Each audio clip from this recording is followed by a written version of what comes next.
Welcome to Unraveling Relationships, Emotions, and Desires, the show where we turn tears into laughter and pain into power.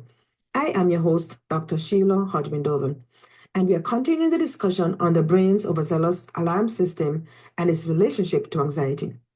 At the end of this session, I would like you to come to your own conclusions and answer this question: why did the amygdala bring a suitcase to the brain party? Today, we will have a brief discussion on how the amygdala attaches fear or anxiety to experiences.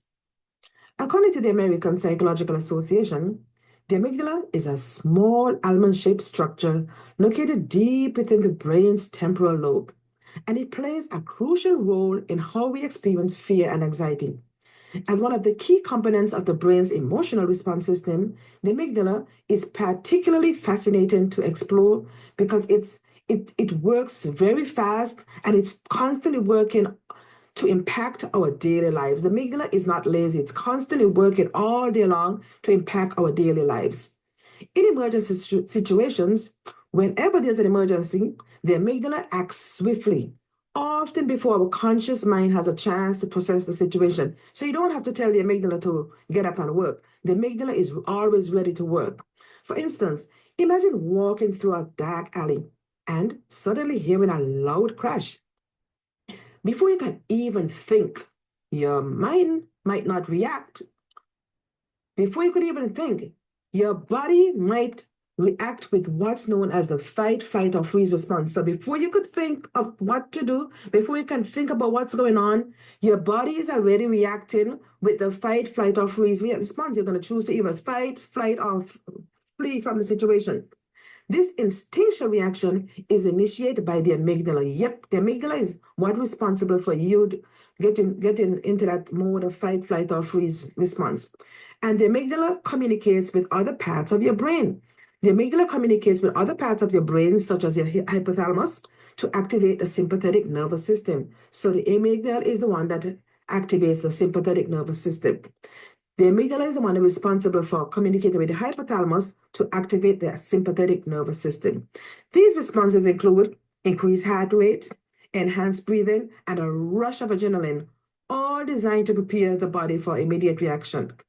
So, anytime you find you're having a rapid heart rate, enhanced breathing, and a rush of adrenaline, all of these are designed to prepare your body for immediate action and blame the amygdala.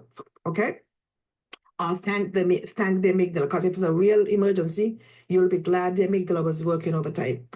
Astonishingly, the amygdala learns from past experiences. The amygdala learns from past experiences. Yes, the amygdala is learning. Everything you do, the amygdala learns from it. So be careful how you react to situation, because the amygdala is learning from how you react to situation. The amygdala takes notes of situations that led to fear or anxiety, and the amygdala uses that information to form future fears. This means that if you were once bitten by a dog and you reacted in fear, the next time you see a dog, your amygdala might trigger a wave of anxiety, even if the dog is friendly.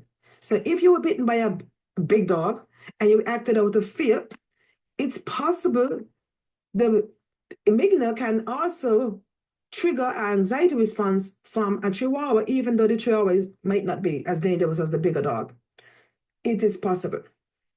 This is an example of a false alarm. So if the amygdala creates an anxiety response to something or animal that is not dangerous, this is called a false alarm, where the amygdala exaggerates the threat based on a previous experience.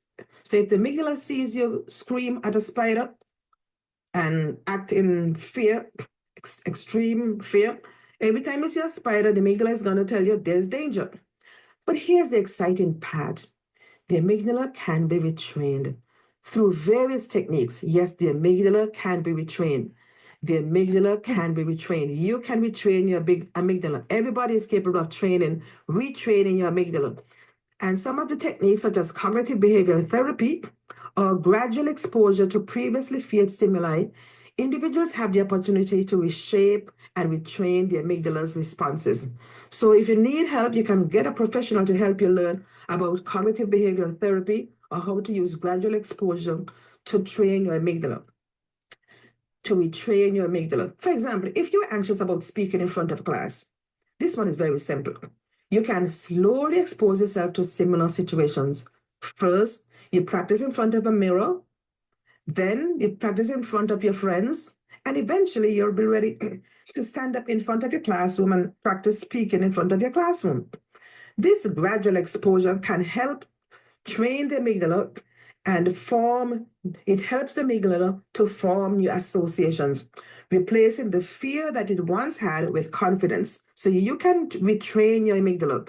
You can replace the fear you had for public speaking with confidence. The amygdala can be retrained.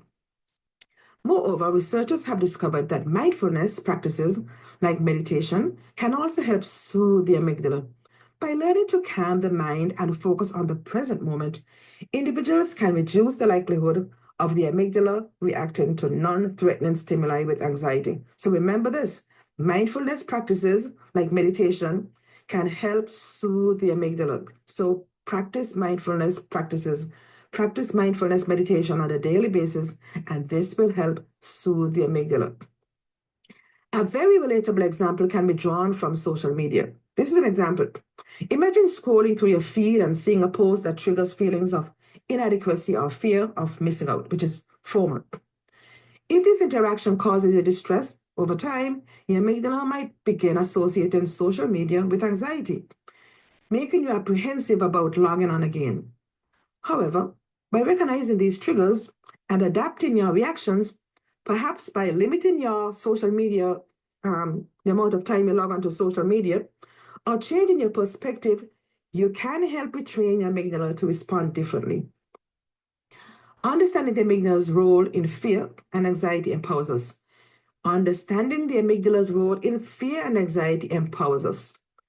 It reminds us that while we may not have complete control over our initial response, we do have the capacity and the ability to learn, adapt, and change how we respond to the world around us. The journey of retraining the amygdala can be empowering and liberating, offering hope to those who grapple with anxiety.